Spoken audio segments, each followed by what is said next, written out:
डर एक एहसास में आपका स्वागत है। इस चैनल पर आपको सुनने को मिलती है डरावनी और सच्ची भूतिया कहानियां। अगर आपको ऐसी ही वीडियोस देखना पसंद है तो हमारे इस चैनल को सब्सक्राइब करना ना भूलें। तो अब बढ़ते हैं आज की कहानी की ओर।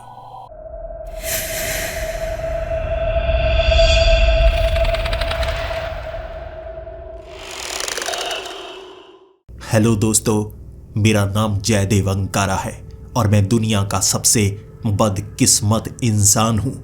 मुझे ये तक नहीं पता कि मेरे माँ बाप कौन हैं और मैं एक ऐसे गांव में पला बड़ा जिसके घर जाता उसके घर मनहूसियत लेकर आता और हर कोई मुझे घर से बाहर निकाल देता। मेरी पूरी ज़िंदगी इसी तरह से गुजरी थी जब तक मुझे ये नौकरी नहीं मिली। एक बूढ़े आदमी ने मुझे नौकरी पर रखा था एक बड़ी ज़मीन में जहाँ एक शमशान घाट भी बना हुआ है, और मेरी नौकरी थी ढूंढना। क्या ढूंढना उसने कभी नहीं बताया। मुझे लग रहा था मुझे तनख्वाह अच्छी मिल रही है, अच्छा ही तो काम है, मुझे बस ढूंढना है। लेकिन वहाँ एक लड़की की आत्मा कैद थी। एक श्राप के कारण मैंने उसे आज़ाद करवाया और वो श्राप का हिस्सा मुझे मिल गया।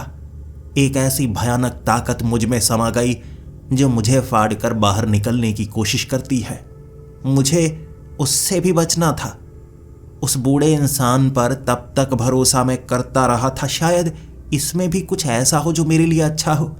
उस श्राप से बचने के लिए मैं एक ऐसे गांव में गया था जहां से ये श्राप की उत्पत्ति हुई थी। एक ऐसा शैतान जो उस गांव में किसी को जन्म लेने नहीं देता था। कोख में ही वो बच्चों को मार देता था और कोई सबूत तक नहीं बचते। वो श्राप एक दिन वहां बिताने के बाद हर किसी को मिलता और संतान उत्पत्ति नहीं होती। वहां पर भी मैंने उस श्राप का अंत किया एक ऐसे हथियार से। वो शैतान जुड़ा हुआ था एक कमजोरी के साथ। वहाँ एक औरत थी जो ज़मीन के नीचे उसके साथ साथ चलती। वो शैतान तो मारा नहीं जा सकता था, लेकिन वो औरत कमज़ोर थी। उसे मारा, फिर उस शैतान को मारा। वो श्राप खत्म हो गया, लेकिन उसका हिस्सा भी मुझे मिला। लेकिन मुझे धोखा भी मिला। मैं उस श्राप से बच सकता था। वो तलवार उन दोनों को मारने के बाद अगर ज़मीन छू जाती तो वो श्राप ज़मीन को चला जाता और उसका अंत होता। लेकिन वो बूढ़ा आदमी वहां आकर उस तलवार को मुझे छूकर मुझे श्राप दे गया। धोखा, एक बहुत बड़ा धोखा। मैं बेहोश हो गया था। जब मुझे होश आई मैं उठा। मेरी छाती पर अब भी वो हाथ का निशान बना हुआ था। मेरे शरीर के अंदर अब भी वो ताकत रेंग रही थी, वो श्राप की ताकत। और उसी के साथ एक गोला भी उसके बीच बन गया। एक अलग श्राप जो फिर से मुझे मिल चुका था। दो ऐसे श्राप जो मुझे खत्म करने वाले थे, और धोखा। आखिर अब मैं किस पर यकीन करूंगा। इसीलिए उस गांव से मैं निकला था। श्राप का अंत करने के बाद उसी दरवाजे के रास्ते मैं वापस आ चुका था। लेकिन कुछ समय मुझे यहाँ कुछ लोग नजर आए जो हमेशा नजर आया करते थे, प्रेतात्माएं। लेकिन अब पूरी तरह से सन्नाटा था। शांत जगह जहां ना प्रेतात्मा नजर आ रही, ना कोई इंसान नजर आ रहा। और वो बूढ़ा आदमी कहां जा चुका था मुझे नहीं पता, लेकिन मुझे उसे ढूंढना था। अब इस जगह को छोड़कर मैं नहीं जा सकता। इस श्राप का अंत इस जगह से जुड़ा हुआ है। अगर मैं यहां से दूर चला गया, शायद मैं तड़प तड़प कर मरूंगा। लेकिन उस बूढ़े आदमी को ढूंढूं तो ढूंढूं कैसे? एक बात का मुझे पता है, पेड़ों के अंदर दरवाजे हैं और जगह जाने के। यानी ये दरवाजे आपको बहुत दूर तक ले जा सकते हैं, और हो सकता है इनमें से किसी एक दरवाजे का इस्तेमाल करके वो बूढ़ा आदमी दुनिया के किसी और कोने में चला गया हो। तो मुझे उसे ढूंढने के लिए भी इन पेड़ों के बीच के दरवाजों का इस्तेमाल ही करना होगा। लेकिन इन दरवाजों को खोला कैसे जाता है? प्रेत आत्माएं एक पेड़ से निकलकर दूसरे पेड़ के अंदर क्यों जाती थी? उसका जवाब मुझे कभी मिल नहीं पाया। लेकिन कम से कम दरवाजे खुलते थे जिसका मैं इस्तेमाल कर पाता था। अब तो कोई दरवाज़ा खुल भी नहीं रहा। पूरी रात मैंने वहां पर बिता दी थी, लेकिन एक भी प्रेत आत्मा मुझे नजर नहीं आई। इलाका बहुत बड़ा था, शमशान घाट, पीछे वो जंगली इलाका, और उसके पार पहुंचकर मैंने एक छोटा सा कब्रिस्तान भी देखा। लेकिन मुझे कोई भटकती हुई आत्मा या कोई ऐसी चीज नहीं मिली जिससे मुझे मदद मिल पाई। और अब मैं गुस्से से भर गया था। इन पेड़ों को जला दूंगा, इस जगह को ही खत्म कर दूंगा। लेकिन जब मैंने उन पेड़ों को जलाने की कोशिश की, उन पेड़ों को जलाया नहीं जा सकता था। हर कोशिश के बावजूद भी उन पेड़ों पर एक निशान तक पैदा नहीं कर पाया। फिर मुझे गुस्सा आया था, उसे मैं निकालना तो चाहता था। कम से कम उसके घर को जला दूंगा, अपने घर को बचाने के लिए वो जरूर आएगा। इसीलिए उसके वो घर को मैंने आग लगा दी। वहां ढेर सारी चीजें थी जो एक एक करके धू धू करके जल रही थी और खत्म होती जा रही थी। मैं सामने खड़ा उसे देखता जा रहा था, लेकिन वो बूढ़ा आदमी अपने घर को बचाने के लिए नहीं आया। एक दिन वो घर जलता रहा, राख में बदल गया, और जब रात का वक्त हुआ, मैं सामने खड़ा था, सोच रहा था कहीं ना कहीं से कोई ना कोई तो आएगा, लेकिन कोई नहीं आया। फिर उस राख के बीच से हल्की हल्की आवाज मुझे सुनाई दे रही, क्योंकि वो पूरा का पूरा लकड़ी का घर था। वहां फर्श भी लकड़ी का बना हुआ था और नीचे से आवाज आ रही।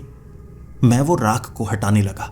बचे हुए लकड़ी के वो हिस्से जो आधे जले हुए थे, उसे हटाने में 2 घंटे का समय लगा, और धीरे धीरे वो आवाज बढ़ने लगी थी, क्योंकि नीचे का हिस्सा अब राख बन चुका, जिसे मैं हटा चुका, तो नीचे से आवाजें साफ साफ आने लगी थीं। फिर मैंने नीचे का वो हिस्सा साफ किया तो मुझे एक बात का पता लगा। ये घर एक बड़ी सी गुफा के ऊपर बनाया गया था, और नीचे छेद का एक हिस्सा खुल चुका था जहां से ये आवाजें आ रही थी। यहां जमीन के नीचे कुछ लग रहा था, और जब मैं उस छेद के जरिए नीचे पहुंचा, डर तो मुझे बहुत ज्यादा लग रहा था, क्योंकि ये शैतानी जगह है। हो सकता है मुझे फंसाने के लिए नीचे कुछ रखा गया हो, और इस जमीन के साथ एक से बढ़कर एक राज जुड़े हुए हैं। जब मैं जमीन के नीचे पहुंचा, वो भयानक आवाज मुझे डरा रही थी। वो गुफा के पीछे वाले हिस्से में कुछ था।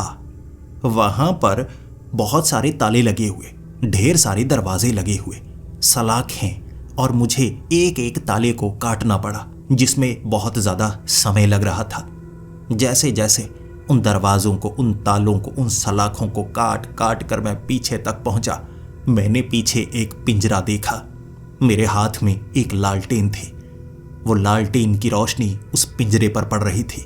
बड़ा पिंजरा था, उसमें जंजीरों के साथ किसी को बांधा गया था, मुंह को भी बंद किया गया था। जब मैंने उसको देखा, ये अजीब सा एक शैतान था। उसकी बाजू रबर की तरह खींच रही थी। उसका शरीर जैसे पानी का बना हुआ हो। वो अपना आकार कभी बड़ा कभी छोटा कर रहा, जैसे धुआं कभी फैल जाता है, कभी सिकुड़ सा जाता है, लेकिन फिर भी अपनी बेड़ियों से खुद को छुड़ा नहीं पा रहा था। उसके सामने मैं खड़ा हो गया और अपनी आंखों से वो इशारे कर रहा। वो चाहता था कि मैं उसके मुंह को खोलूं, लेकिन अगर उसे यहां पर कैद किया गया है, हो सकता है वो बहुत ज्यादा खतरनाक हो। इंसान तो नहीं था, देखने से इतना साफ हो रहा, लेकिन मुझे उसके मुंह पर लगी हुई वो बेड़ी खोलनी चाहिए या नहीं। नीचे छोटा सा ताला लगा हुआ था। उस ताले को जैसे हाथ से ही खींचकर मैं तोड़ सकता था, इतना ज्यादा पतला ताला था। भले ही उसकी बाजू, उसकी टांगें बेड़ियों से बंधी हुई थी, लेकिन उस ताले को वो छू पा रहा, लेकिन खोल नहीं पा रहा। मुझे अपने हाथों से, अपनी आंखों से इशारा करके अपने मुंह को खोलने के लिए वो कह रहा था, लेकिन मैं सोच में पड़ा हुआ, ये काम मुझे करना चाहिए या नहीं। उसे भी अब ये साफ हो गया कि मैं उससे डर रहा हूं, क्योंकि वो इंसान नहीं था तो डरना जायज था। लेकिन तब उसने एक तरफ उंगली करके इशारा किया। एक तरफ किताबें रखी हुई थी और काले रंग की किताब की तरफ वो सबसे ज्यादा इशारा कर रहा, शायद मुझे पढ़ने के लिए कह रहा हो। इतना काम मैं कर सकता था। बड़े ध्यान से मैंने उस किताब को पकड़ा, खोला, और जब उस किताब को खोलकर शुरुआती पन्ने में मैंने पढ़ा तो मुझे साफ हो गया वो इस किताब को पढ़ने के लिए मुझे क्यों कह रहा है। उस किताब के पहले पन्ने के ऊपर उसकी आकृति बनाई गई थी। बिल्कुल ऐसा ही तो वो दिख रहा था, जैसे एक कलम के साथ टेढ़ी मेढ़ी उसकी ही आकृति और नीचे उसका नाम भी लिखा हुआ था, जिन्नाती जीव। और अगले पन्ने में उसकी जानकारी दी गई थी। जिन्नाती जीव जो जिन्नातों की दुनिया में पाया जाता है, उसके पास कुछ ऐसी जानकारी होती है जो किसी के पास नहीं होती। और कभी कभी जिन्न जिन्नात उसकी मदद लेते हैं, क्योंकि वो ज़्यादा खतरनाक नहीं होता, लेकिन उसकी जानकारी बहुत ज़्यादा खतरनाक होती है। वो कमज़ोर होता है, उसे बंधक बनाया जा सकता है उसकी जानकारी के लिए। इसीलिए ये जो जीव था, इसे भी इसलिए बंधक बनाया गया था ताकि इससे जानकारी जुटाई जा सके। और हर एक पन्ने के ऊपर जो तारीख लिखी हुई थी, ऐसा लग रहा था उस बूढ़े आदमी ने खुद अपने साइन किए हों और तारीख लिखी हो। लगभग 20 सालों तक इस पर शोध करता रहा था वो। उसके बाद जाकर आखिरी पन्ने पर उसे पूरी जानकारी मिली कि इससे कुछ पता किया जा सकता है। अब उस किताब को पढ़ने के बाद मुझे लग रहा था मुझे इसके मुंह से वो एक बेड़ी को काटना चाहिए, निकालना चाहिए। कम से कम इससे बात तो कर पाऊंगा, लेकिन मुझे सतर्क रहना होगा। ये जिन्नाती जीव है जो जिन्नातों से भी ज़्यादा समझदार होता है, और जिन्नात इससे कभी कभी मदद लेते हैं, तो ये खतरनाक भी होगा। बेड़ियों में बांधा गया है, कोई कारण तो होगा ना। इसकी बातों में नहीं आऊँगा। इसे आज़ाद तब करूँगा जब इस पर भरोसा होगा कि ये मेरी मदद करेगा। इसके पास उस बूढ़े आदमी की जानकारी भी होगी। बस फिर क्या था, मैं उस पिंजरे में गया। उसने अपने हाथ पीछे कर लिए, क्योंकि वो खुद चाहता था कि मैं उसके मुंह को सबसे पहले खोलूं। ये काम मैंने बड़ी आसानी से किया। छोटा सा पतला सा ताला था, भले ही लोहे का था, लेकिन लोहे की पत्ती के बराबर। खींचा, ताला टूट गया। वो बेड़ी को खोला, उसके मुंह से नीचे वो लोहे का हिस्सा गिरा। और वो बहुत समय बाद जैसे बोला था, खुश हो गया था। कहने लगा, हाँ, काश ये काम काफ़ी पहले किया गया होता, लेकिन मेरे मुंह को बंद रखा गया था बहुत लंबे समय से। वो आदमी मेरे मुंह को बंद रखे हुए था। तुमने मुझे आज़ाद किया है। मैं तुम्हारा शुक्रगुजार हूँ। तुम्हारे लिए मैं क्या कर सकता हूँ। मुझे पता है तुम मुझ पर भरोसा नहीं करोगे। जैसा मैं दिखता हूँ, हर कोई मुझसे डरता है। मैं नहीं चाहता कि तुम मुझे आज़ाद करो। जब तक तुम्हें मुझ पर भरोसा नहीं होता, तब तक मुझे आज़ाद मत करना। लेकिन भरोसा जीतने के लिए मुझे क्या करना होगा, बस मुझे ये बता दो। मैंने उससे सवाल किया, जो किताब में लिखा है, क्या वो सच है? तुम एक जिन्नाती जीव हो? उसने कहा, हाँ, मैं जिन्नाती जीव हूँ, और जिन्नातों की दुनिया से वो मुझे यहाँ पर लेकर आया था। मुझसे कुछ सवालों के जवाब चाहता था जो मैं उसे दे नहीं सकता था। मैंने उससे पूछा, कौन से सवालों के जवाब? उसने कहा, कुछ चीज़ें हैं जो तुम्हें समझनी चाहिए। मैं जिन्नाती जीव हूँ, और जो वादा करता हूँ उस वादे को निभाता हूँ। जैसे मैं तुम्हारा शुक्रगुजार हूँ, तुम्हारे लिए मैं कुछ भी कर सकता हूँ, लेकिन किसी और से भी मैंने वादा किया है। वो बूढ़े आदमी से। वो मेरा दोस्त बना था। मुझसे उसने मदद ली थी और मैंने उसकी मदद की। क्या मदद की वो जानकारी मैं तुम्हें नहीं दे सकता, लेकिन और जानकारी अगर तुम जानना चाहते हो मैं तुम्हें बता सकता हूँ। मैं कुछ राज अपने अंदर समाये हुए हूँ। अगर मैं वादा कर दूँ, वो राज मैं किसी को नहीं बताता।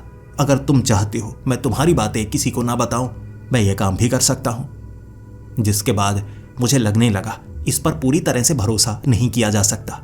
अगर ये पूरी तरह से सच बोल रहा है तो उसकी कुछ ऐसी बातें हो सकती हैं जो मेरे लिए खतरनाक हों और ये मुझे बताएगा नहीं। ऐसा भी हो सकता है वो बूढ़े आदमी ने इसे कैद किया हो, ये उसका गुलाम था पहले, इसीलिए मुझे मारने के लिए इसे यहाँ पर रखा गया हो और इसे कहा भी गया हो, प्यार से बात करनी है, आज़ाद होकर मुझे मार देना है। हो सकता है ये उसी काम के लिए यहाँ हो। मैं ये सोच रहा था और उसने सामने से कह दिया, मैं तुम्हें नहीं मारूंगा, इस समय तुम यही सोच रहे हो। मैं हैरान हो गया। मैंने कहा, क्या तुम भी दिमाग पढ़ सकते हो? और उसने कहा, नहीं, मैं दिमाग नहीं पढ़ सकता, लेकिन तुम क्या करोगे, क्या कर सकते हो और वो क्या कर सकता है मुझे सब पता है। ना मैं दिमाग पढ़ सकता हूं, ना वो बूढ़ा आदमी दिमाग पढ़ सकता है। वो भी तुम्हारे बारे में कैसे जानता है, वो तुम्हें खुद पता लगाना होगा। कुछ चीजें हैं वादे के अनुसार मैं नहीं बता सकता। मैं सोच में पड़ा हुआ और तब उसने एक ऐसी बात कर दी कि उस पर भरोसा होना ही था। उसने कहा, वो मेरा मालिक रह चुका है, क्योंकि उसने वहां से मुझे आज़ाद करवाया था। भले ही बाद में मुझे यहां पर कैद किया, लेकिन इसके लिए मैं उसे माफ़ कर सकता हूं। मैं उसे नहीं मार सकता, लेकिन मैं तुम्हें तरीका बता सकता हूं जिससे तुम उसे मार पाओ, और बाकी कई सवालों के जवाब मैं तुम्हें दे सकता हूं। ये तुम्हारे काम के होंगे, कहीं और से तुम्हें यह जवाब नहीं मिलेंगे। मैं तुम्हें वो जवाब दे सकता हूं, क्योंकि उसके साथ बहुत लंबे समय तक मैंने काम किया है। उसे जानकारी दी है जो उसे चाहिए थी। तुम्हें भी जानकारी दे सकता हूं जो तुम्हें चाहिए। बस फिर क्या था, उस बूढ़े आदमी को मारने का तरीका इसने बताया। अपने श्राप से मुक्ति का तरीका भी मैं इससे जान लूंगा। मैंने कहा, क्या मेरे ये श्राप तुम दूर कर सकते हो? और मुझे कोई नया श्राप नहीं मिलना चाहिए। मैं क्या तुम पर भरोसा कर सकता हूं? और उसने कहा, मैं शुक्रगुजार हूं, यह काम आपके लिए करने को मैं तैयार हूं। मैं उसे मार नहीं सकता, लेकिन आपको तरीका बता सकता हूं जिससे आप उसे मार सके, और ये श्राप को खत्म करने का तरीका भी मैं जानता हूं। ये मुश्किल है, लेकिन किया जा सकता है। और बाकी के वो जवाब भी, पेड़ों के वो दरवाजे कैसे खुलते हैं, वो दरवाजे क्या हैं, क्या कर सकते हैं, उसका इस्तेमाल भी आपको बता सकता हूं। बस फिर क्या था, मुझे उस पर धीरे धीरे भरोसा होने लगा जैसे जैसे मुझे वो जवाब देता गया। वो पेड़ वो बूढ़े आदमी ने इसीलिए यहाँ पर लगाए हैं ताकि दूर दूर की जगह का वो आसानी से इस्तेमाल कर सके। दुनिया की अलग अलग जगह जाने के लिए इन दरवाज़ों का इस्तेमाल हो सकता है। ये दरवाजे एक पोर्टल की तरह हैं। आप भारत में रहकर विदेश में कुछ सेकंड में जा सकते हैं। और फिर उसने कहा, कुछ दरवाजे ऐसे हैं जो बहुत ज़्यादा खतरनाक हैं, क्योंकि वो आपको समय में आगे या पीछे भी ले जा सकते हैं। लेकिन सोच कर देखो, अगर तुम समय में पीछे चले जाओ और कुछ ऐसा कर दो जिससे भविष्य बदल जाए, तो ये काफ़ी खतरनाक हो सकता है। उन दरवाज़ों का इस्तेमाल मत करना। बाकी जगहों के दरवाज़ों का इस्तेमाल तुम कर सकते हो। वो कहाँ होगा मैं वो भी तुम्हें बता सकता हूँ। मेरे पास जानकारी बहुत है। श्राप कैसे खत्म करना है वो मैं तुम्हारे साथ आकर करवा सकता हूँ। भरोसा करो, मैं तुम्हारा साथ दूंगा। और जब तुम बस मुझे मुक्त करोगे, ना सिर्फ बेड़ियों से बल्कि जिंदगी से, मेरा अंत नज़दीक है। मैं अपनी मौत का समय जान सकता हूँ। मुझे ये भी पता है मैं कैसे मरूंगा, और जब मैं मरूंगा एक ताकत मुझसे निकलेगी, वो अलग होगी, जो किसी और के काम आएगी। बस मरने से पहले मैं उस बूढ़े आदमी को भी कैसे मारना है तुम्हें बताऊंगा। अब बताओ, मैं तुम्हारे साथ आ सकता हूं? क्या मैं तुम पर भरोसा कर सकता हूं? मैंने हामी भरी और उसके बाद मैंने उसकी बेड़ियां खोल दी। उसका आकार बड़ा अजीब था। वो जैसे पानी और धुएं का मिश्रण था। बार बार वो थोड़ा हिलता रहता। ध्यान से देखने पर आपकी आंखें चुंधिया जाए। वो हिलता ही रहता, उसका पूरा शरीर, भले ही वो स्थिर भी नजर आता। बेड़ियों से खुलने के बाद वो कहने लगा, चलिए, सबसे पहले आपको लंबा सफर तय करना है। एक खास जगह, एक ऐसा हथियार है जो अजन्मे को मार सकता है। मैंने कहा, अजन्मे को? कहना क्या चाहते हो? उसने कहा, वो बूढ़ा आदमी अजन्मा है। वो कोख से जन्म नहीं लिया है। उसका जन्म एक ताकत से हुआ है, इसीलिए किसी और तरीके से उसे मारा नहीं जा सकता। और उसके मरने के बाद उसके अंदर से भी एक ताकत निकलेगी जो खत्म नहीं की जा सकती, लेकिन उसको तो मारा जा सकता है। वो आपको धीरे धीरे पता लगेगा। हमें लंबा सफ़र तय करना है और किस पेड़ का इस्तेमाल करना है वो मैं बताता हूँ। वो गुफा से बाहर आने के बाद मुझे उस जीव ने कहा था कि हमें एक खास दरवाजे का इस्तेमाल करना होगा और एक ऐसी जगह पर जाना होगा जिसका कोई नाम नहीं है। मैंने उससे पूछा, आखिर ऐसी कौन सी जगह है? आखिर वो कहाँ पर है जिसका नाम नहीं है? उसने कहा, तुम नक्शे पर उसे नहीं ढूंढ सकते क्योंकि वो जगह अदृश्य है और वहां तक पहुंचने का रास्ता यहाँ के एक पेड़ से ही है, इकलौता रास्ता। वो दक्षिण भारत के समुद्री इलाके में एक ऐसा टापू है जो पहले मौजूद नहीं था और उसे बनाया ही श्राप के जरिए गया है। वहां पर ऐसी ऐसी चीजें हैं जो उस आदमी से जुड़ी हुई हैं। अपनी जिंदगी में उसने अलग अलग श्राप का ही सामना किया है और ये जगह भी उसने इसलिए ही बनाई ताकि यहाँ पर श्राप जो दूसरों से अलग किए गए हैं यहाँ जोड़े जा सके। वहाँ ज़्यादा सतर्क रहना होगा क्योंकि वो पूरी जगह श्राप से जुड़ी हुई है और उसके अंदर भी श्राप भरे पड़े हैं। एक गलती और तुम्हें कुछ ऐसा मिल सकता है जिसकी तुमने अपेक्षा नहीं की होगी। और तुम्हारे मन में जो सवाल उठ रहे हैं, जैसे जैसे तुम्हारे साथ मैं चलता जाऊंगा तुम्हें बताता जाऊंगा उसकी ज़िंदगी की कुछ ऐसी घटनाओं की जानकारी जिसके बारे में मैं बता सकता हूँ। उसने मुझसे कभी उसका वादा नहीं लिया। मैं तुम्हें बताता जाऊंगा। चलो, उस दरवाजे का इस्तेमाल करना होगा, उस टापू पर जाना होगा, लेकिन याद रखना उस टापू पर किसी और पर भरोसा मत करना। मेरे साथ रहना, मेरी बातों पर यकीन रखना। मैं तुम्हारा एहसानमंद हूं, तुम्हें कभी धोखा नहीं दूंगा। मेरे पास और कोई रास्ता था भी नहीं, उस पर भरोसा करना ही था मुझे। और सबसे पीछे वाले उस पेड़ का इस्तेमाल करना उसने मुझे बताया। उसने कहा यह साधारण पेड़ ही है, लेकिन इसे दरवाजे के रूप में बदला भी गया है। इससे तुम दूरी को बहुत कम समय में पार कर सकते हो, एक पोर्टल की तरह। लेकिन इस पेड़ पर हाथ रखने के बाद तुम्हें एक बार सोचना है उस जगह के बारे में। जब तुम सोचोगे तो यह दरवाज़ा खुलेगा। सोचो, एक ऐसा टापू जिसका कभी नाम नहीं रखा गया, जहां श्रापित चीजें हैं। वो टापू अदृश्य और श्रापित है। सोचो, मन में बस ख्याल लेकर आओ, दरवाज़ा खुल जाएगा। मैंने पेड़ पर हाथ रखा, मन में ऐसे ख्याल लेकर आने लगा शैतानी जीवों के, श्राप के, और सच में वो दरवाज़ा खुल गया और उसके पार मुझे पेड़ नजर आने लगे। पेड़ के बीच पेड़, एक पोर्टल के जरिए। जब मैं उसके पार पहुंचा, वो जीव भी मेरे साथ था और मैं एक ऐसी जगह पर था जहां पर लगे हुए पेड़ पौधे अजीब थे। मैंने ऐसे पेड़ जिंदगी में कभी नहीं देखे थे और ना ऐसे पौधे। अब वहां खड़ा मैं उससे जवाब चाहता था कि किस दिशा में हमें आगे बढ़ना है। और उसने कहा, यहाँ पर ये जो पेड़ हैं, ये जो पौधे हैं, हर एक चीज़ को उस आदमी ने ही लगाया है।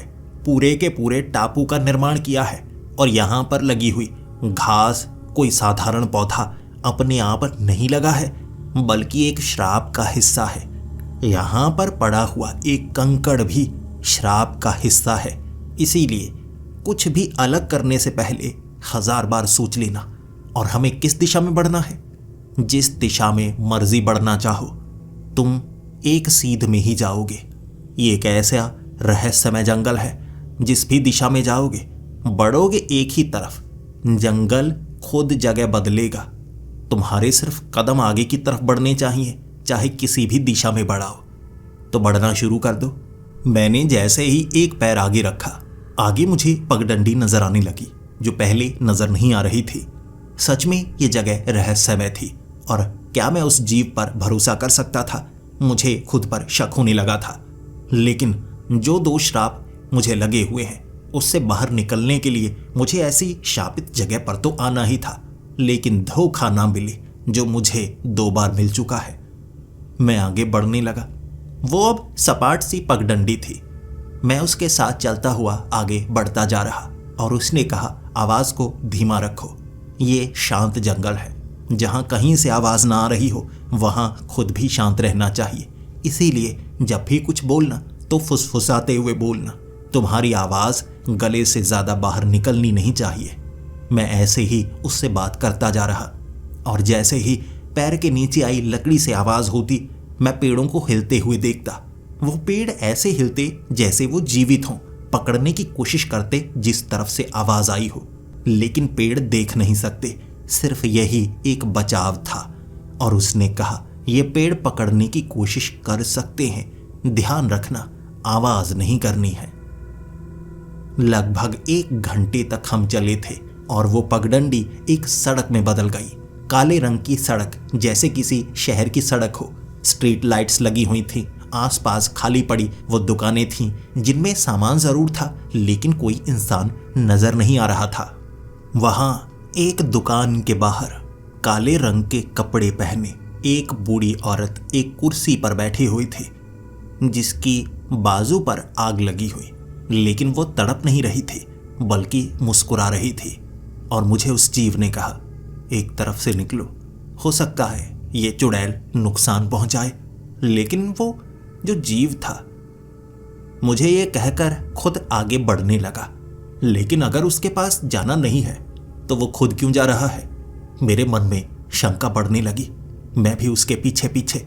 जैसे ही वो काले कपड़ों में औरत ने मुझे देखा, मुझे देखते ही कहने लगी, तुम्हारा भविष्य मैं बड़ी आसानी से देख सकती हूं। मैं हैरान हो गया और फिर मैंने उस जीव से पूछा, ये खतरनाक है, क्या ये मुझे नुकसान पहुंचा सकती है? और इसका जवाब उस औरत ने दिया, मैं भविष्य देख सकती हूं, मैं ये भी जान सकती हूं तुमने क्या कहा है, और मेरी बातें तुम्हें नुकसान भी पहुंचा सकती हैं, क्योंकि भविष्य को देखना बड़ा खतरनाक होता है। क्या तुम अपना भविष्य देखना चाहते हो? मैं एक श्राप से जुड़ी हुई हूं, यहां पर वो श्राप को भोग रही हूं और जल्द ही यहां से जाने का मेरा समय आ सकता है, लेकिन मैं भविष्य देख सकती हूं। अपना भविष्य देखना चाहते हो? क्या तुम सफल होगे या नहीं? तो आ जाओ। मैंने उस जीव की तरफ देखा और कहा, क्या ये सच बोल रही है? और उसने कहा, मैं तुम्हें नुकसान पहुंचाने तो नहीं दूंगा, अगर तुम कोशिश करना चाहते हो तो कर सकते हो। ये सच में एक श्राप से जुड़ी हुई है। इसका श्राप है या इसे वरदान कहे, ये भविष्य देख सकती है। भले ही ये मर चुकी है, लेकिन नुकसान नहीं पहुंचाती, तो कोशिश कर लो। जैसे ही मैं उस औरत के सामने बैठा ताकि जान पाऊं क्या मैं जीत पाऊंगा या मैं हार जाऊंगा, एक बार पता तो लगे। और उसने मुझे जो बताया, मैं उस पर यकीन करूं या ना करूं। उसने जैसे ही मेरे हाथ को अपने हाथ से छुआ, एक झटका सा उसे महसूस हुआ। उसकी आंखें खुल गई और वो कहने लगी, ये कैसा भविष्य है? मैं तुम्हारे 3 भविष्य देख पा रही हूं, 3 अलग अलग भविष्य, लेकिन किसी के 3 भविष्य नहीं होते। हमारा चुनाव हमेशा एक ही होता है, हम उसे बदल नहीं सकते। बिना समय यात्रा किए हम उसे बदल सकते ही नहीं। तुम ये कैसे कर रहे हो? मैंने कहा, क्या मतलब? उसने कहा, मैं तुम्हारे 3 भविष्य क्यों देख पा रही हूं।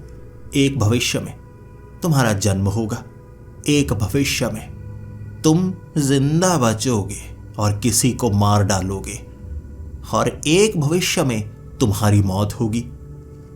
तीनों भविष्य एक साथ होंगे, लेकिन ये कैसे हो सकता है? अगर तुम किसी को मारोगे तो तुम जिंदा बचोगे, लेकिन अगर तुम मर गए तो दोनों चीजें एक साथ नहीं हो सकती। और जन्म, तुम तो जन्म ले चुके हो, तो तुम्हारा जन्म कैसे? 3 भविष्य कैसे? वो एक चुड़ैल थी, हैरान, और खुद से ही सवाल पूछने लगी। उन सवालों ने उसे इतना परेशान किया कि उसकी बाजू पर लगी हुई आग उसके पूरे शरीर पर लगने लगी, और फिर वो मुस्कुराने लगी, हंसने लगी, मेरी तरफ देखने लगी और कहने लगी, ये मेरी मुक्ति है। मैंने तुम्हारे 3 भविष्य देख लिए, मैं तुम्हारे तीनों भविष्यों को समझ चुकी हूं, और ये मेरी मुक्ति है। इसे ही जानना था मुझे। वाह, अब मुझे पता है मैं मुक्त कैसे हो सकती हूं। हमारे 3 भविष्य भी हो सकते हैं। उसके शरीर को आग लगने लगी और मैं अपने जवाब चाहता था। मुझे उसने यही जवाब दिया, तुम खुद देख पाओगे अपना जन्म, अपनी मृत्यु और अपना वर्तमान, जिसमें तुम जिंदा बचोगे। तीनों चीजें एक जगह, 3 भविष्य एक जगह। बस ये कहती कहती वो राख में बदल गई कि 3 भविष्य एक जगह, 3 भविष्य एक जगह। अब हम आगे बढ़ने लगे थे। आगे एक अजीब सा ऐसा लग रहा था जैसे छोड़ा गया गांव हो। टूटे फूटे घर थे, और उन घरों में से एक घर में वो तलवार है जिससे उस अजन्मे को मारा जा सकता है। उस जीव ने मुझे कहा, तुम्हें वो तलवार खिड़कियों से हर घर के अंदर नजर आएगी, लेकिन अगर उसे ढूंढना है तो तुम्हें सच्चे मन से उस तलवार को ढूंढना होगा। वो तलवार अपनी जगह बदलती रहती है, तुम्हें हर घर के अंदर तो नजर आएगी, लेकिन उस समय जिस घर में है तुम्हें सही से ढूंढना होगा। इसमें मैं तुम्हारी मदद नहीं कर सकता, क्योंकि यह गांव शापित है। जहां पर सिर्फ इंसान ही जा सकते हैं, इंसानों के सिवा कोई नहीं जा सकता। अगर मैं वहां पर गया तो मैं खत्म हो जाऊंगा। आपको जाना होगा, आपको उस तलवार को ढूंढना होगा, आपको रोकने की कोशिश होगी, आपको बचना होगा उस तलवार से।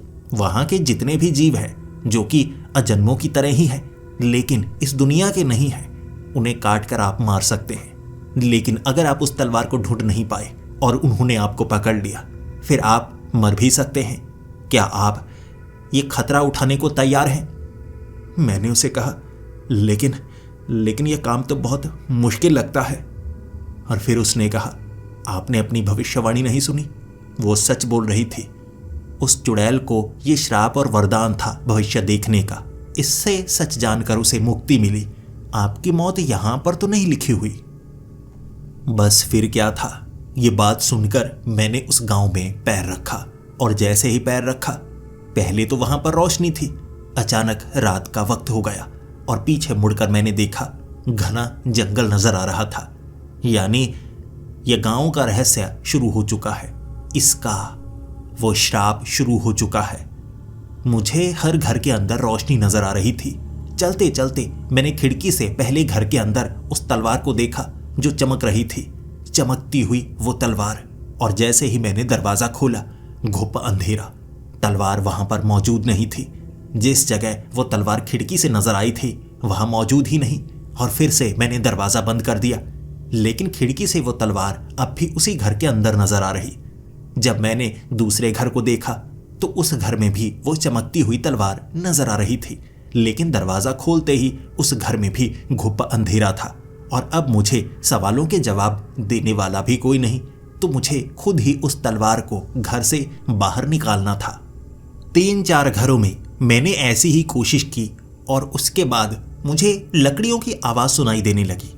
ऐसा लग रहा था जैसे लकड़ियों को टांगा गया हो और वो लकड़ियां आपस में टकरा रही हों। मैं तो एक घर के पीछे छिप गया और तब मुझे एक अजीब सा जीव नजर आया, हड्डियों से बना हुआ। वो जब चल रहा था ना, उसके शरीर पर मांस नहीं था, सिर्फ हड्डियां ही हड्डियां थी, और ज्यादा हड्डियां जो लटक रही और आपस में टकरा रही और उनसे आवाजें आ रही थी। तेज धार नुकीली हड्डियां थी और वो ऐसा लग रहा था जैसे किसी को ढूंढ रहा हो, हर घर के अंदर झांकता हुआ। मैं तो छिप गया एक घर के पीछे और ऐसी आवाजें सिर्फ उसी से नहीं आ रही थी, आसपास कई और जगहों से भी वैसी आवाजें आ रही और मैं छिपकर देखने लगा। मुझे वैसे कई जीव नजर आए। वो 4 थे संख्या में, जो इस गांव के अलग अलग हिस्सों में घरों के अंदर झांक झांक कर देख रहे थे और दरवाजा खोल कर देख रहे, ना कि खिड़कियों से। मुझे लगा ये मुझे ढूंढ सकते हैं, मुझे मार भी सकते हैं। इसीलिए उनसे बचने के लिए मैं एक एक घर का दरवाजा खोलता और अंदर छिप जाता। जब आवाज करीब से आने लगती, मैं चुपचाप किसी न किसी दीवार के पीछे सटकर खड़ा हो जाता। एक बार उस जीव ने जिस घर में मैं छिपा था उसका दरवाजा खोला। मैं शांत होकर दीवार के साथ सटा हुआ। उस घर में खिड़की से तलवार नजर आई थी, लेकिन दरवाजे से अंदर आने के बाद वो तलवार नजर नहीं आई। मैं बाहर निकलना चाहता था, इतने में वो हड्डियों के कड़कड़ाने की आवाज सुनाई देने लगी, तो मैं एक दीवार के साथ सट गया। लेकिन वो हड्डी मानव दरवाजा खोलकर ना सिर्फ झांक रहा था, इस बार उस घर के अंदर भी आया और मुझे डर लगा। यकीनन इसे पता लग गया है कि मैं यहां पर हूं। फिर क्या, मैंने 2 वैसे जीवों को उसी घर के अंदर आते देखा। मुझे लगा मुझे जो करना है जल्दी करना है। अगर इन्होंने मुझे पकड़ा, मुझे मार भी सकते हैं। और ये शापित गांव है, ये जो श्राप है 2 मुझे लग चुके हैं। मैं किसी एक और श्राप में फंसना नहीं चाहता, कैदी बनना नहीं चाहता। तब मेरे दिमाग में आया, खिड़कियों से तलवारें अंदर नजर आती हैं, खिड़कियां खुली हुई हैं, मैं खिड़कियों से बाहर भाग सकता हूं। तो एक खिड़की से बाहर की तरफ भागा और वो घर से बाहर आ गए। मेरा पीछा करने की कोशिश की, लेकिन वो हड्डियों के बने हुए थे। तेज भागने की कोशिश करते उनकी हड्डियां चटक जाती और वो नीचे गिरते और हड्डियों की और ज्यादा आवाजें आने लगती।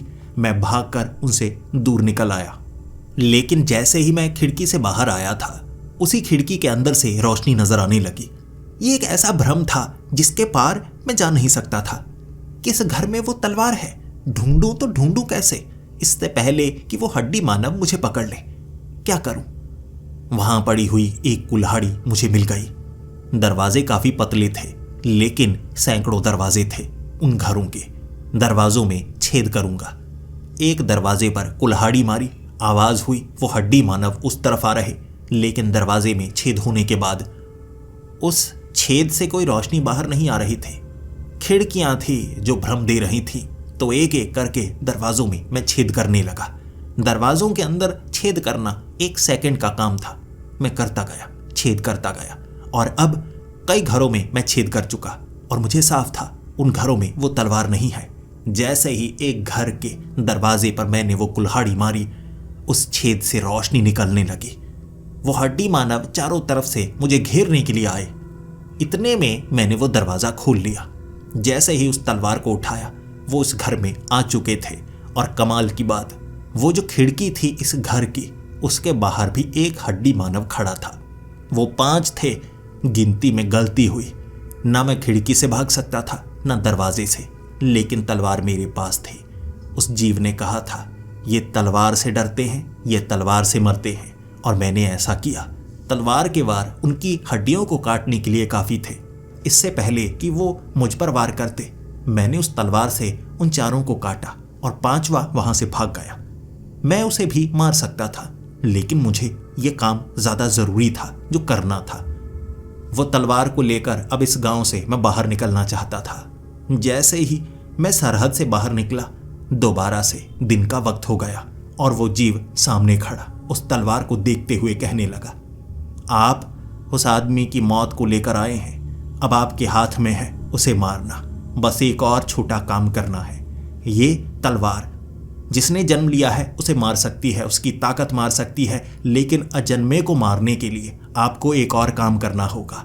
एक और जीव है जो आत्मा को शरीर से अलग करता है, ताकत को शरीर से अलग करता है, और वो श्राप को शरीर से अलग करता है। क्योंकि वो आदमी अजन्मा है, तो सबसे पहले वो अजन्मे का श्राप अलग करना होगा। वो जीव मुझे भी मुक्ति दे सकते हैं, इसीलिए मैं भी वहीं पर मुक्ति पाऊंगा।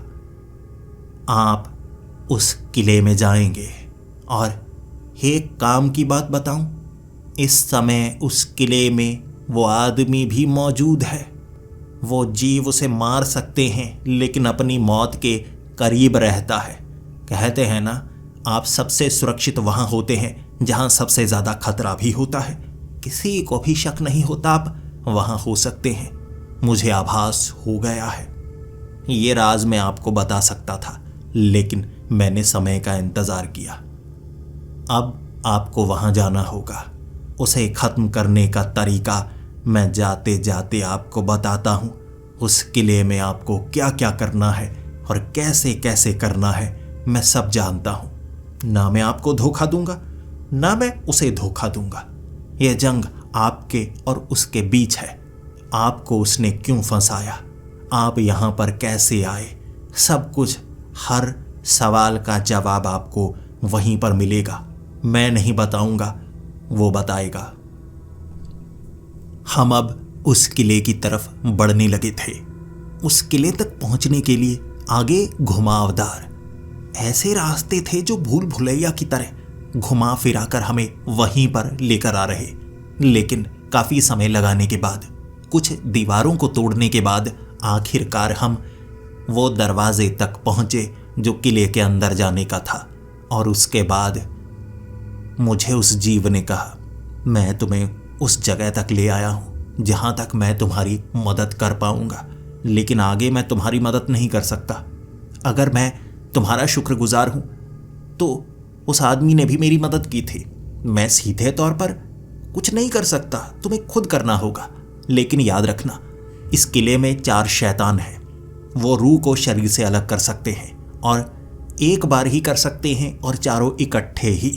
अगर उन्होंने तुम्हें अपना शिकार बनाया तो वो बच जाएगा, फिर उसे मारना बहुत मुश्किल होगा। ऐसे शैतान फिर से किसी और दुनिया से लेकर आने होंगे, जो मुश्किल काम है क्योंकि वो अजन्मा है। लेकिन अगर तुम उन शैतानों के पास उसे ले आए, फिर तुम्हारे लिए काम आसान है। वो शरीर से रूह को अलग कर देंगे। अजन्मे को फिर इस तलवार से मारा जा सकता है और उसकी ताकत अलग हो जाएगी, तुम्हारे सामने होगी। इसके बाद मैं तैयार था उस किले के अंदर जाने के लिए। 4 ऐसे शैतान जो भयानक होंगे, जो कुछ भी कर सकते हैं। शायद उनसे मुकाबला करना मेरे लिए बेहद मुश्किल होगा, लेकिन फिर भी मैं तैयार था। मैं किले के अंदर घुसा, पीछे वाला दरवाजा गायब हो गया। अब मैं किले के अंदर था, छिपता छिपता। वहां कई जगह मशालें लगी हुई, कई जगह पुरानी लालटेन लगी हुई। ऐसा लग रहा था जैसे किसी पिशाच का किला हो। काली काली वो दीवारें और उन पर निशान। काले रंग की बेलें चढ़ी हुई थी और कई पेड़ों के तने जो दीवारों के अंदर से निकले हुए। भयानक दृश्य था। और इसी के साथ काले काले रंग की सीलन, हाथ पर काला रंग भी लग रहा। ऐसे किले के अंदर वो छिप कर बैठा है, क्या मुझसे बचने के लिए? मुझे उससे जवाब चाहिए। आखिर मेरे साथ उसने ऐसा क्यों किया? मैं बदकिस्मत हूं, लेकिन ये बदकिस्मती मुझे हर बार ऐसी जगह क्यों ले आती है, मैंने जब किसी का कुछ बिगाड़ा ही नहीं होता। उस किले में आगे बढ़ते बढ़ते मैंने वो आवाजें सुनी। वो आवाजें शेर की गर्जन से भी ज्यादा भयानक थी। 4 अलग अलग दिशाओं से आ रही वो आवाजें, जिसे सुनकर कोई भी थम जाए। मुझे पता था मैं उनके हाथ लगा तो मारा जाऊंगा, लेकिन ये आवाजें दर्द की थीं। मैं आगे बढ़ने लगा। 4 दिशाओं में आ रही 4 आवाजें और उनके बीच से निकलने वाला वो रास्ता। जब मैं उस पुल तक पहुंचा, वहां मैंने देखा दोनों तरफ खाई बनी हुई थी, लेकिन एक टापू में इतना सब कुछ कैसे? अदृश्य टापू जो किसी नक्शे में नहीं है, कुछ भी हो सकता है। और नीचे मुझे लावा नजर आ रहा। जब मैं उस पुल पर चलकर जा रहा, ऐसा लग रहा था अगर एक गलती की तो मैं उस लावे में गिर जाऊंगा। लेकिन मैंने अभी पुल पार किया ही नहीं था, मुझे सामने वो बूढ़ा आदमी मिल गया, मुस्कुराता हुआ। और तब उसने कहा था, आखिरकार तुमने ढूंढ ही लिया। यही तुम्हारा काम था, ढूंढना। किसे ढूंढना? वो जवाब तुम्हें अब मिलेंगे, हर एक चीज का जवाब, लेकिन एक अंतिम जवाब मेरे मरने के बाद, अगर तुम मुझे मार पाए तो। तब उसने अपने बारे में बताया। उस जमीन को उसने खरीदा ही इसलिए था ताकि वो श्राप को खत्म कर पाए। उसकी ये किस्मत है, उसका ये काम है। वो अजन्मा है, किसी की कोख से उसका जन्म नहीं हुआ, बल्कि ताकत से उसका जन्म हुआ है। और ताकत श्राप की। कई श्राप मिलकर एक ऐसी ताकत बने जिस कारण उसका जन्म हुआ और उसके बाद से उसका काम रहा दुनिया में अलग अलग श्राप को खत्म करना। कुछ श्राप थे जिन्हें आसानी से खत्म किया जा सकता था और कुछ जिन्हें कैदी किया जा सकता था। तो ये टापू इसीलिए बनाया गया ताकि उन श्रापित चीज़ों को यहाँ हमेशा के लिए बांधा जा सके, ताकि समय आने पर उन्हें अपने आप मुक्ति मिल पाए। पूरी जिंदगी उसने यही काम किया, अपने जीवन का ये काम आगे बढ़ाता गया जब तक उसे मैं नहीं मिला। ये सही समय था। मैंने पूछा, सही समय किस चीज़ के लिए? आखिर मैंने तुम्हारा क्या बिगाड़ा था? मैं किस श्राप से जुड़ा था? उसने मुस्कुराते हुए कहा, तुम्हारी बदकिस्मती एक श्राप है। तुम्हें खुद नहीं पता तुम कौन हो। वैसे दुनिया में और भी कई श्राप थे, मैं वो भी टाल सकता था, लेकिन तुम्हें नहीं पता तुम खास हो। क्यों खास हो? वो जवाब तो कोशिश के बाद पता लगेगा। मैं श्राप मुक्ति का कार्य करता हूं। तुम्हें सिर्फ 2 श्राप मुक्त करने में इतनी मुश्किल हुई? डर गए, घबरा गए? लेकिन डरना मत। जिंदगी में बहुत कुछ करना है तो आगे बढ़ना होगा। छोटे छोटे कष्टों को सहना पड़ता है। आओ, कोशिश करो। तलवार तुम्हारे पास आ चुकी है। वो जो जानवर हैं मुझे मार सकते हैं, वो बंधे हुए हैं। मुझसे लड़ो, मुझसे बचो और उन्हें आज़ाद करो। फिर देखता हूं मुझे मारने की कोशिश वो कर पाते हैं या नहीं कर पाते। मैंने छलांग लगाई और उस तलवार से उसे काटने की कोशिश की, लेकिन उसे जैसे ताव पेच आते थे। उसने मुझ पर हमला नहीं किया। उसे पहले से पता होता कि मैं किस दिशा में उस पर वार करने वाला हूं। अपनी बाजुओं को समेटे हुए बिना वार किए सिर्फ वो बच रहा और बार बार मैं गिरता। तलवार मेरे हाथ से छूट भी जाती और वो उस तलवार को उठाकर मेरे हाथ में पकड़ाता और कहता, देखता हूं आज तुम्हारी किस्मत काम करती है या तुम बदकिस्मत हो। तुम्हारी बदकिस्मती मुझे तुम्हें मारने नहीं देगी, करो कोशिश। मैंने बहुत कोशिश की, लेकिन सच में उस पर वार मैं कर नहीं पा रहा था। शायद उसे पहले से पता था मैं क्या करने वाला हूं, वो दिमाग पढ़ सकता था। और उसने जवाब दिया, नहीं, मैं तुम्हारा दिमाग नहीं पढ़ सकता, लेकिन मैं तुम्हारा भविष्य देख सकता हूं, या कहूं देख चुका हूं।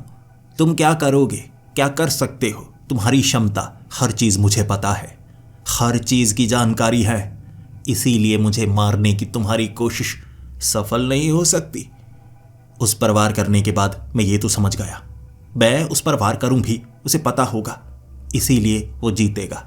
लेकिन अगर मैं उन शैतानी जीवों को आज़ाद कर दूं, वो ताकतें जो इसे इसके शरीर से अलग कर सकती हैं, वहां से भागा। वो मेरे पीछे नहीं भागा।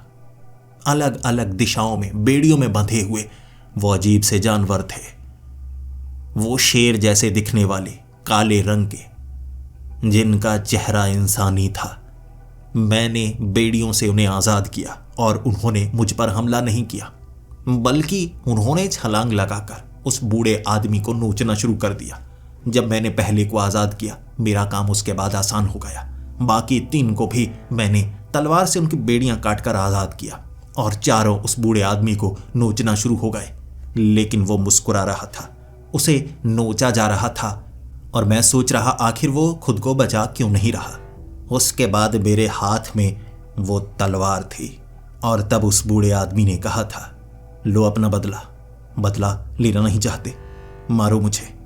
लेकिन मुझे कुछ गड़बड़ लग रही थी। सब कुछ इतना आसान क्यों उसने मुझे ये दर्द दिए? मैं उसका कोई दुश्मन थोड़े ना था। मैं उसे क्यों मारना चाहता अगर वो ये सब ना करता? ये सवाल मैंने उससे पूछा और उसने कहा, वो जवाब मेरी मौत के बाद ही मिलेंगे। अगर तुम मुझे मारोगे नहीं तो तुम्हें जवाब नहीं मिलेंगे। मुझे क्रूर बनना पड़ा ताकि तुम मुझे मारो। करो कोशिश, शायद ये इस श्राप से मुक्ति की मेरी कोशिश हो। मैं पशुपेश में था, लेकिन उसका अंत करना था। शायद उसके बाद मेरे श्राप का अंत होगा। फिर क्या, उसका शरीर आगे, उसकी रूह पीछे। वो 4 जीव अजीब से थे, धुंधले, जो रूह को खींच रहे, ना कि शरीर को। और उसके बीच एक छोटा सा धागा जो दोनों को जोड़े हुए। बस फिर क्या, इस तलवार से मुझे उसे काटना था और मैंने तलवार से उस धागे को काटा। उसकी रूह उसके शरीर से अलग हो गई। वो एक अजन्मा था और ऐसी ही मृत्यु उसकी लिखी थी। लेकिन उसकी रूह एक काली ताकत में बदल गई और वो 4 जीव उसमें समा गए। उसका शरीर तो राख बन गया, लेकिन वो ताकत एक गोला बनकर घूमने लगी। और उसके बाद पीछे से वो जीव भी आया, जिन्नाती दुनिया का वो जीव जो कहने लगा, करो, वार करो, उस गोले पर वार करो एक बार और। तुम्हारे अंदर की वो जो शापित ताकत है वो भी इसमें मिल जाने दो और इसे एक रूप में आने दो। ये तुम्हारा काम है, करो। उसने जैसा कहा मैंने वैसा किया। मैंने तलवार जो अपनी छाती पर थोड़ी सी छुआई, उस तलवार में वो हाथ का निशान भी चला गया। भले ही छाती पर निशान जरूर था, लेकिन ताकत निकली मेरे शरीर से उस तलवार में। वो गोले की ताकत निकली मेरे शरीर से उस तलवार में, और उस तलवार को मैंने वो सामने जो गोला बना हुआ उसमें फेंक दी। वो गोला धमाके में बदला और फिर सिकुड़ गया। और फिर एक बच्चे के रोने की आवाज़, जो बच्चा जमीन पर पड़ा हुआ था, और एक तरफ वो जो राख पड़ी थी, उस बूढ़े आदमी के शरीर की राख, वो फिर से एक शरीर में बदली। लाश पड़ी थी। और तब उस जीव ने कहा, मेरे जाने का वक्त भी आ गया, बस मैं इसी काम के लिए था। मेरे दोस्त की मौत हुई और उसने मुझे जो आखिरी काम कहा था मैंने वो आखिरी काम भी कर दिया। मैं हैरान परेशान, जैसे किसी षड्यंत्र का मैं हिस्सा बन गया। मैंने कहा था, ये क्या है? मुझे कोई क्यों नहीं बता रहा? ऐसा क्यों लग रहा है जो तुम करवाना चाहते थे वो तुमने करवाया? और तब उस जिन्नाती जीव ने कहा, हाँ, तुम्हें अब सच पता लग जाना चाहिए, क्योंकि तुम उस पड़ाव पर आ गए हो जब तुम इतिहास को बदल नहीं सकते। तुम्हें पता है ये बच्चा कौन है? ये श्राप के कांटे पर पैदा हुआ बच्चा, जो ताकत से पैदा हुआ है, ना कि इसका जन्म हुआ है। ये कोख से जन्म लिया बच्चा नहीं, एक ताकत, श्रापित ताकत से जन्म लिया बच्चा है। और तुम्हें पता है ये कौन सी ताकतें थी? उस लड़की को बचाया वो शाप तुम्हें मिला, जो कि प्रेम का हिस्सा था। उसके बाद तुमने जहां बच्चे नहीं हो रहे थे उस शाप को खुद लिया, जो त्याग का हिस्सा था। और अब ये बूढ़ा आदमी जो खुद मरना चाहता था, क्योंकि इसके अंत की घड़ी इसे पता थी, ये मुक्ति का आधार था और 3 हिस्सों से मिलकर इस बच्चे का जन्म हुआ है। जानना चाहते हो ये बच्चा कौन है? ये बूढ़ा कौन है? उस जीव ने वो बूढ़े आदमी की शर्ट उतार कर दिखाई, उसकी छाती पर बना हुआ वो हाथ का निशान और वो गोला, बिल्कुल जैसा मेरे ऊपर बना हुआ। और उसने कहा, ये तुम ही हो जयदेव अंकारा। ये तुम्हारा बुढ़ापा तुम्हारे सामने है। तुमने भविष्य से सफर करके खुद को काम पर रखा ताकि ये सब हो, तुम्हें ये श्राप मिले। तुम ये श्राप के हिस्से को काटो और एक बच्चे का जन्म हो। और तुम जानना चाहते हो ये बच्चा जो तुम्हारे सामने रो रहा है ये कौन है? ये भी तुम हो। तुम्हें कभी नहीं पता तुम्हारे माँ बाप कौन थे, क्योंकि जो श्राप को खत्म करने के लिए जन्म लेते हैं वो अजन्मे होते हैं। तुम एक अजन्मे हो और इस समय तुम अपने 3 हिस्सों को देख पा रहे हो। तुम्हारा भूतकाल, ये बच्चा, तुम खुद अपने वर्तमान काल, और ये बूढ़ा तुम्हारा भविष्य काल। एक ही समय में तुम मर भी रहे हो, तुम जिंदा भी हो और तुमने जन्म भी लिया है। और बस अब जो जैसा चल रहा है, जो सृष्टि के लिए ज़रूरी है, तुम्हें वो काम करना होगा। मेरी मुक्ति का समय नज़दीक है, जल्दी चलो, एक अधूरा काम करना बाकी है। उस बच्चे को उठाकर मैं उसी जगह वापस गया था और एक दरवाज़ा, समय का दरवाज़ा, जहां पार करके मैं उस गांव तक पहुंचा। 19 साल पहले वही घर जहां पर मैं मिला था, और गांव में किसी को नहीं पता कि मेरे माँ बाप कौन थे। उसी दरवाजे पर मैंने उस बच्चे को खुद रखा था और अब मैं अपने इतिहास को भी जानता था। मैं अजन्मा हूं और मेरा जन्म हुआ ही श्राप के अंत के लिए है। मुझे मेरे जीवन का मकसद मिला, मुझे मेरे जवाब मिले। मैं मनहूस नहीं हूं, मैं दूसरों की मनहूसियत को खींचता हूं। उनके जीवन सफल रहते हैं। अब मैं जानता हूं खुद की मनहूसियत को खत्म भी कैसे करना है, क्योंकि यही मेरा काम है। श्राप मुक्ति। बच्चे के रोने की आवाज़ जो मेरी खुद की थी, उसे मैं देख नहीं पा रहा। सोचा करता था मेरे माँ बाप ने ऐसा क्यों किया। अब मेरे पास सारे जवाब थे और फिर उस दरवाजे का इस्तेमाल करके मैं वापस उसी ज़मीन पर आ गया था। और अब उस बूढ़े की बात भी मुझे समझ में आ रही, जो कि मैं खुद था। वो मैं, मेरा भविष्य था। ये सब कुछ मेरा ही तो है। किसी भी चीज़ का मैं इस्तेमाल कर सकता हूँ। मुझे जवाब ढूंढने हैं, जवाब जिंदगी के, जवाब दूसरों के सवालों के। और अब मैं जानता हूँ मेरा काम, मैं जानता हूँ मेरा नाम, मैं जानता हूँ मेरा इतिहास। मैं हूँ जयदेव अंकारा और मैं श्राप मुक्ति करता हूँ। और मुझे मेरा भविष्य भले ही कुछ हद तक पता हो, लेकिन पूरे तरीके से नहीं पता, और मैं उसे खुद लिखूंगा।